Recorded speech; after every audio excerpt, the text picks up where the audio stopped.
기도하겠습니다. 하나님, 주님의 은혜를 감사를 드립니다. 한 주의 삶을 살아오며 또 매 순간순간을 살아가면서 우리가 하나님을 찬양할 수 있게 된 것, 또 하나님의 인도하심을 깨달아가며 우리가 주어진 삶을 누릴 수 있게 되어진 것, 모든 것이 하나님의 은혜임을 다시 한번 고백을 합니다. 특별히 5월달 가정의 달을 맞이하며 하나님께서 주신 가정의 모습이 건강하게 회복되고 유지되어져 갈 수 있도록 인도하시며 하나님의 복의 근원이 될 수 있는 모든 가정이 되어줄 수 있도록 축복하시고 역사하여 주시옵소서. 혹여라도 어려움 겪고 있지는 않습니까? 여러 가지 힘든 일들 가운데 있지는 않습니까? 하나님께서 힘 주셔서 능력 주셔서 능히 감당할 수 있도록 인도하시고 능히 이길 수 있는 모든 가정들 될 수 있도록, 그렇게 함으로 하나님을 섬기는 믿음으로 강건하게 세워질 수 있는 모든 가정이 되어줄 수 있도록 축복하시고 역사하여 주시옵소서. 특별히 육신의 질병으로 인해서 고난 가운데 있는 주의 자녀들이 있습니다. 하나님, 주 앞에 믿음으로 구할 때에 하나님의 능력과 역사가 임할 수 있도록 인도해 주시고 하나님께서 치유하시고 회복시키시는 역사가 나타날 수 있도록 축복하여 주시옵소서.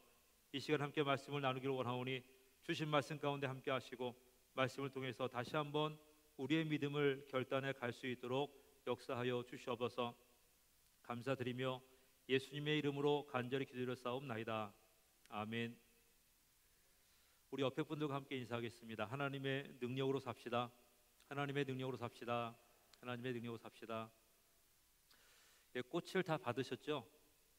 예, 원래는 달아드려야 되는데 작년부터 코로나 때문에 이렇게 밀접 접촉이 좀 부담이 되고 또 어렵고 하는 이유가 있어가지고 케이스 안에 그대로 이제 드리게 되는데, 본인이 다셔도 되고요, 아니면 그대로 가져가셔가지고 집 가장 눈에 띄는 곳에 전시를 해주셔도 될 것 같습니다.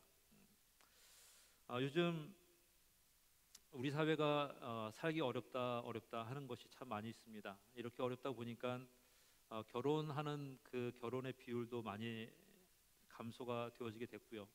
결혼한다 할지라도 출산하는 출산율이 굉장히 낮은 것을 보게 됩니다. OECD 국가가 37개국인데 그 37개국 가운데 가장 출산율이 낮은 나라가 바로 우리나라입니다. 그래서 한 쌍이 결혼하면 한 아이가 태어나는 것이 아니라 한 쌍이 결혼하면 0.89인가요? 그 정도 출생률입니다. 그러니까 한 쌍이 결혼해도 이제 한 아이가 태어나는 게 아니라 만약에 10쌍이 결혼하게 되면 10쌍에서 그 아이가 8명, 9명밖에 이제 출산이 안 되는 거죠. 굉장히 심각한 문제에 직면해 있는 것을 우리가 보게 됩니다. 아마 이러한 모습은 우리 사회가 어려움 가운데 있는 그러한 모습을 반영하고 있는 것이 아닌가 생각이 됩니다. 이제 3포, 5포, 6포 시대 이렇게 하면서 포기해야 될 것들이 많아지고 있다고 하는 이제 그러한 이야기를 하기도 하고요. 또 딩크족이라고 하는 신조어가 생겨나면서 이제 아이를 출산하지 않고 남편과 아내가 이제 맞벌이하면서 그냥 건강하게 그리고 본인들이 즐겁게 그렇게 사는 것이 가장 좋은 것이다 하는 이야기를 하기도 하는 것을 보게 됩니다. 이러한 이야기가 나오게 되는 것, 이러한 현상들이 나오게 되는 것은 우리 사회가 그만큼 어렵고 힘든 일들이 많이 있고요. 그 힘든 일들 가운데 결혼할 수 없는, 그리고 아이를 출산할 수 없는 그러한 이유들이 자꾸 생겨나게 되는 것을 보게 됩니다.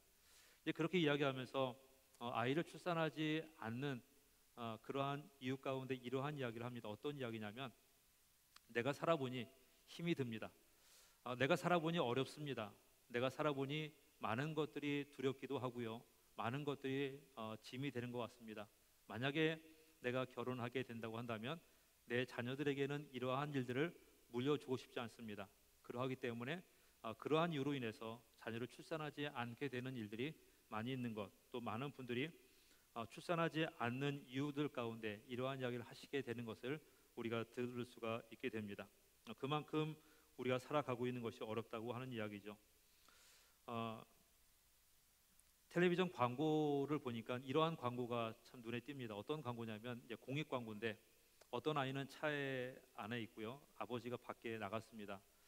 그 아이가 하는 이야기가 어, 마스크를 안 쓰면 마스크를 쓰라고 하고 마스크를 내리면 마스크를 올리라고 하는데 아버지가 사람들이 많은 곳에 가는 거예요. 그리고 많은 곳에 가면서 마스크를 내리고 이제 아버지가 갑니다. 이제 그러는데 그러한 와중에 아버지가 잠깐 이렇게 차 쪽을 보고 있는데 아이와 눈이 마주친 거예요. 차 안에 있었던 아이는 마스크를 내리고 있었는데 아버지와 눈이 마주치니까 얼른 마스크를 올립니다. 그러면서 그 아버지가 멈칫하다가 다시 차 쪽으로 돌아오는 이제 이러한 장면입니다. 그 아버지는 담배를 피기 위해서 갔던 것이고요. 그리고 마스크를 내리고 담배를 피려고 하다가 이제 눈이 마주치게 되니까 멋쩍어서 다시 차로 담배를 피지 않고 돌아오게 되는 이러한 이제 공익 광고입니다. 금연에 대한 광고인 것이죠. 그런데 그 여자의 모습을 보면 너무나 귀엽고 사랑스럽습니다. 아마도 제가 느꼈던 그 감정을 다른 분들도 똑같이 느끼지 않을까 생각이 됩니다. 그렇게 이야기하고 있는 그 모습이 그렇게 바라보고 있는 그 모습이 너무나 사랑스럽고 이쁜데 아마도 부모님이 보게 되면 제가 느끼는 그 감정보다도 더 크게 사랑스럽고 더 크게 이뻐하고 더 크게 즐거워할 수 있는 기뻐할 수 있는 그러한 모습이 아닐까 생각이 되어집니다. 바로 이러한 그 모습들 가운데 우리가 그 삭막하게 되어지는 여러 가지 환경들과 상황들 가운데 웃음 짓게 만드는 것, 이것이 바로 자녀의 존재가 아닌가 생각이 됩니다. 내가 경험했던 아픔과 어려움들을 자녀들이 겪지 않게 하기 위해서 출산하지 않게 되기도 하지만 반대로 자녀들이 살아가는 모습을 보면서 존재하는 모습을 보면서 가장 커다란 기쁨을 누리게 되는 것이 바로 우리가 자녀를 통해서인 것 같습니다. 바로 하나님께서 주신 가장 커다란 축복이기도 하고요, 가장 커다란 기쁨이기도 하고 그 기쁨을 누리시게 되는 것이 바로 자녀를 통해서 얻게 되어지는 모습인 것 같습니다. 이렇게 되어지는 그 모습들 가운데 바로 하나님께서는 그 축복을 누릴 수 있는 환경을 만들어 가게 되는 것, 또 그 축복을 누릴 수 있고 함께 이루어갈 수 있는 그 상황들을 만들어 가게 되는 것을 가는 것에 대해서 하나님께서는 부모님들에게 그 책임을 주셨고요, 그것을 이루어갈 수 있는 어떤 의무와 같은 이러한 모습을 주신 것을 우리에게 이야기해 주고 있습니다. 그렇다고 한다면 우리는 어떻게 그러한 가정을 세워갈 수가 있고 또 그러한 관계들을 만들어 갈 수가 있겠습니까? 그 실마리를 오늘 말씀을 통해서 한번 상고해 보기를 원합니다. 오늘 말씀을 보게 되어지면 사도 바울이 빌립보 지역에 전도할 때 벌어졌던 여러 가지 상황들에 대한 이야기를 오늘 말씀 가운데 기록을 하고 있습니다. 바울이 동역자들과 함께 찬송하고 기도하는 일에 열심이었습니다. 전도하는 일에 열심이었습니다. 그날도 오늘 말씀에 기록되어져 있는 그날도 바울은요 동역자들과 함께 기도하기 위해서 가는 그러한 상황이 있었습니다. 그때 한 여인을 만나게 되죠. 바로 귀신 들린 여인이었습니다. 이 여인이 사도 바울의 일행을 쫓아오면서 큰 소리로 이렇게 이야기합니다. 이 사람들은 지극히 높으신 하나님의 종으로서 구원의 길을 너희에게 전하는 자라라고 이렇게 이야기합니다. 사도 바울이 누구인지를 알아보았고요, 또 사도 바울에 대한 이야기를 계속해서 큰 소리로 이야기하게 됩니다. 하지만 좋은 소리라 할지라도 여러 번 반복이 되어지면 굉장히 힘이 들 때가 있습니다. 그런데 그 여인이 그렇게 사도 바울의 일행을 향해서 이야기할 때에 이것을 몇 날 며칠을 계속해서 이야기하게 됩니다.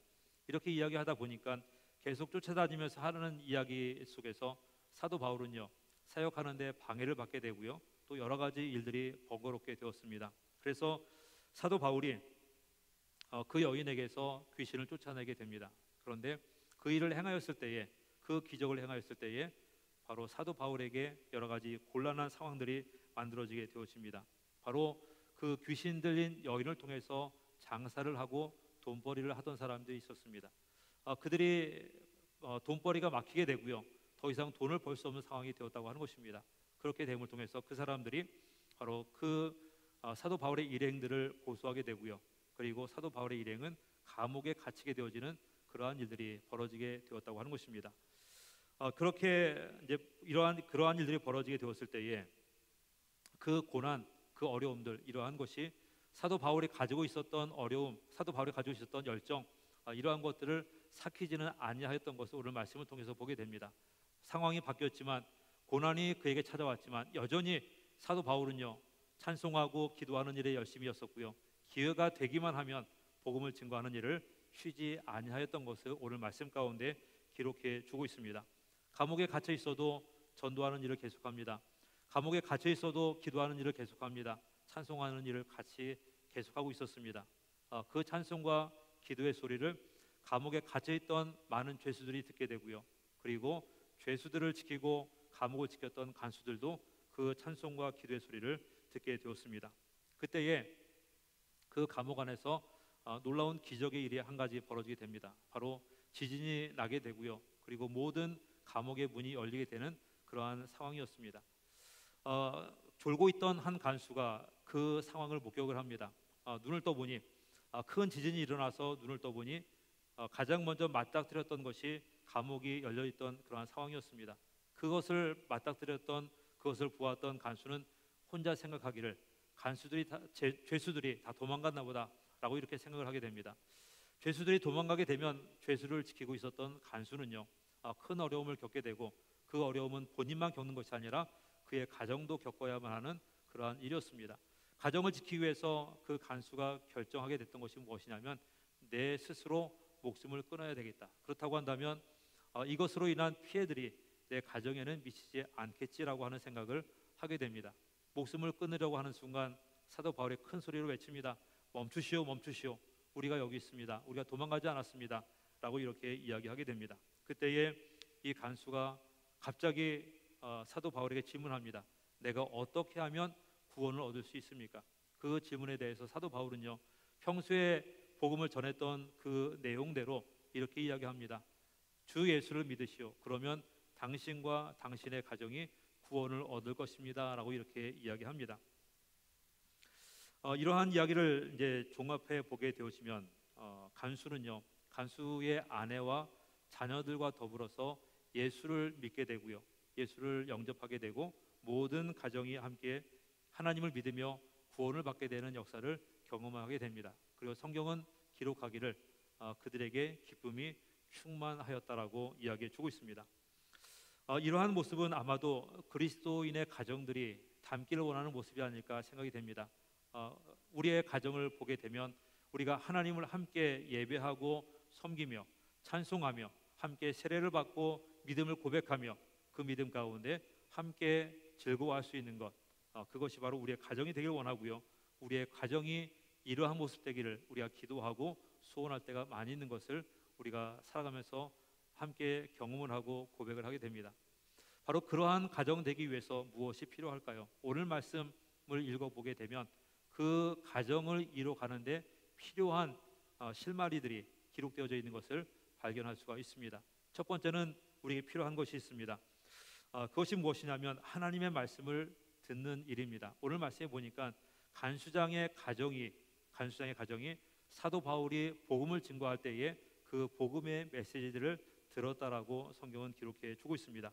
32절 말씀에 이렇게 기록합니다. 주의 말씀을 그 사람과 그 집에 있는 모든 사람에게 전하더라라고 말씀을 하고 있습니다. 이 말씀은요, 복음을 전했던 사도 바울에게 초점을 맞추고 있는 것이 아니라 복음을 들었던 간수와 간수의 아내 그리고 자녀들에게 초점이 맞춰져 있는 것이 이 말씀의 모습입니다. 간수와 간수의 그 식구들은요, 사도 바울이 전해 주었던 복음을 잘 듣게 되었다고 하는 것입니다. 그런데 말씀을 듣는다고 하는 것, 이것은 어느 순간 갑자기 이루어지지 않는 것인 것을 우리는 잘 알고 있습니다. 그리고 자녀들에게 혹은 가정에게 이야기할 때에 내가 어느 날 갑자기 무엇인가를 얘기했더니 우리의 자녀들이 잘 듣더라, 이렇게 하는 것은 아닌 것을 우리가 살아가면서 경험을 하고 잘 알고 있습니다. 오랜 기간 동안 듣는 것이 훈련되어져 있고요, 듣는 것에 익숙해져 있을 때에 어느 날 부모님께서 하시는 이야기가 자녀들에게 들려지게 되고요, 또 누군가가 하는 이야기가 자녀들에게 들려지게 되는 것을 우리는 잘 알고 있습니다. 정신의학과 교수인 그 오은영 박사가 컨설팅 할 때에 이러한 이야기를 합니다. 그분이 진행하는 텔레비전 프로그램이 하나 있죠. 금쪽 같은 내 새끼라고 하는 그러한 프로가 있습니다. 그 프로에 보면 여러 가지 문제점을 가지고 있는 아이들이 출연하게 되고요, 그것이 고민이 되어서 부모님들이 이제 출연해서 컨설팅을 받는 상담을 받게 되는 그러한 내용이 이제 그 프로그램의 주된 내용들입니다. 아이들이 어떻게 행동하는지를 관찰합니다. 아이들이 어떻게 이야기하는지를 관찰합니다. 그것을 관찰하면서 그 오영 박사께서 그 이제 컨설팅하면서 상담을 하면서 그러한 이야기를 하게 되죠. 아이들이 어떻게 바뀌게 되는 것은 부모님들이 그 아이들을 어떻게 대하는가에 대해서 먼저 변화가 있어야만 아이들이 바뀌게 된다고 하는 것을 이야기하게 되고요. 아이들이 어떻게 하는 그 행동을 고치기 이전에 바로 부모님들이 어떻게 말하고 어떻게 행동하는지를 먼저 고치고 그것을 바꾸게 하는 이러한 모습을 그 상담 가운데 그 프로 가운데 이야기하는 것을 듣게 되어집니다. 아마도 부모님들이 자녀를 생각하는 마음은 똑같은 것 같습니다. 어떠한 것과 바꿀 수 없을 만큼 귀중하고요, 또 값지고 소중하고 그렇게 귀여워하고 이뻐하는데 그 이뻐하는 또 사랑하는 그 표현들이 굉장히 잘못된 경우들이 많이 있는 것을 보게 됩니다. 그렇기 때문에 사랑하는 마음을 잘 표현할 수 있도록 부모님들이 먼저 변하게 되어지면 그 아이들은 그것에 따라서 변하게 되고요. 그리고 원래 좋았던 그 모습으로 바뀌어질 수 있게 되는 것을 보게 되어집니다. 바로 우리가 어떻게 이야기하는가가 내가 무엇을 들을 수 있는가를 결정할 수가 있게 되고요. 들을 수 있게 되는 훈련을 해갈 수 있는 것을 우리가 보게 되어집니다. 먼저 우리 삶 가운데 이 모습을 점검해 가야 된다고 하는 것입니다.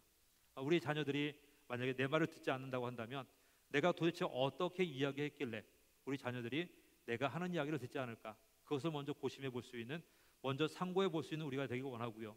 들을 수 있는 훈련을 만들어 갈 수 있도록 그렇게 우리 스스로가 변화되어져 가는 것이 오늘 그 간수의 가정을 통해서 우리가 배우고 또한 짚고 가야 될 문제라고 하는 것입니다. 만약에 내가 복음을 전하는데, 말씀을 전해주는데, 아이들에게 무엇인가를 이야기해 주는데 듣지 않게 된다고 한다면 가장 근본적인 문이 막히게 되는 것이고요. 그리고 가장 기초적인 그 토대가 흔들리게 된다고 하는 것을 우리가 기억을 하면서 들을 수 있는 훈련이 될 수 있도록 우리 스스로를 점검해 가며 우리 스스로가 들을 수 있도록 어떻게 말하는지를 한번 상고해 볼 수 있는 우리 모두가 되어져야 될 줄로 믿습니다.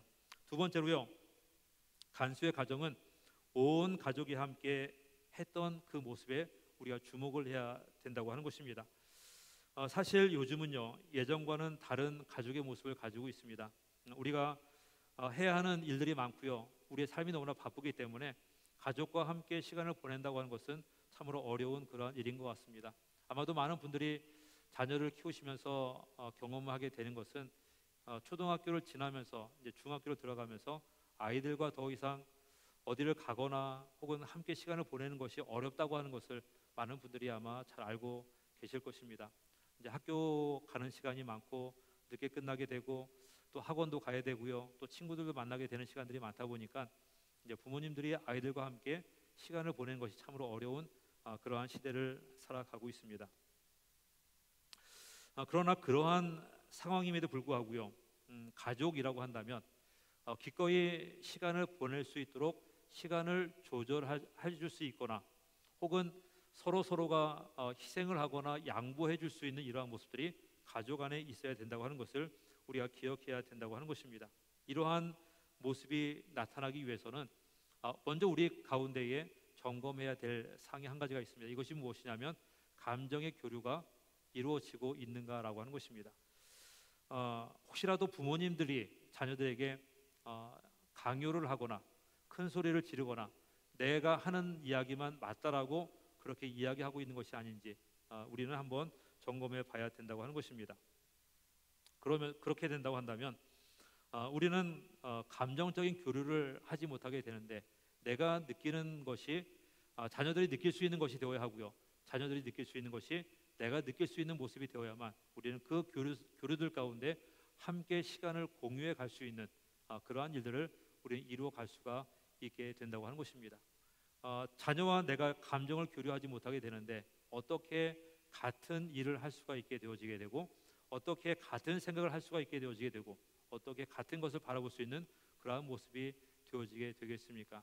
우리의 자신을 돌아보면서 내가 가지고 있는 감정, 이것을 자녀들이 가질 수 있도록 그러한 교류가 있어야 되고요, 자녀들이 느끼는 것을 내가 함께 느낄 수 있는 모습이 되어 가야 될 것 같습니다. 가령 예를 든다고 한다면 그러한 것인 것 같아요.